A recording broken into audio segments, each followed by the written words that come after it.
तसलसल है बहुत खौफनाक, दरमियान में वक्फा नहीं है, मौका नहीं है कि पाक फौज या हमारे अदारे जो हैं वो एकदम अलर्ट हों।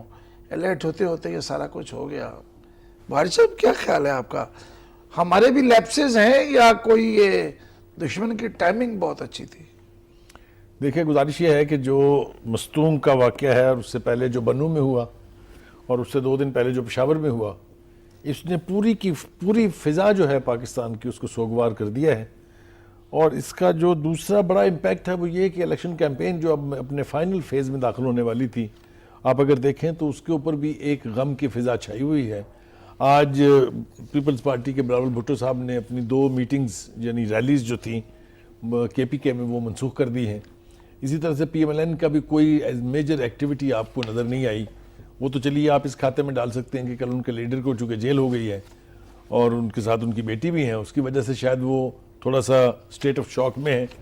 लेकिन ओवरऑल अगर आप देखें पूरे मुल्क में इलेक्शन कैंपेन का सीन जो है वो इंतहाई ग्लूमी आपको नजर आएगा। बलूचिस्तान में ये कार्रवाई जो है ये ना पहली है और अल्लाह ताला महफूज रखे वहाँ के लोगों को, ना ये आखिरी है, इसलिए कि वहाँ पर हिंदुस्तान और अफ़गानिस्तान के इश्तराक से स्पिन बोल्दक के इलाके में जिस तरीके से फरारी कैंप्स हैं जहाँ ट्रेनिंग दी जाती है, जिस तरीके से NDS और रॉ मिल के आपस में वहाँ पाकिस्तान के ख़िलाफ़ मनसूबा बंदी करती हैं और लोगों को ट्रेन करके असला दे के और पैसे दे के बलूचिस्तान और दूसरे दीगर रास्तों से पाकिस्तान के मुख्तलिफ इलाकों में धकेल देती हैं, उसके मनाजर हमारे सामने हैं। हम देख रहे हैं कि कोयटा में मस्तूंग में कल क्या हुआ और फिर उससे पहले पेशावर और बनू में क्या हुआ। ये इसके 2 हल हैं।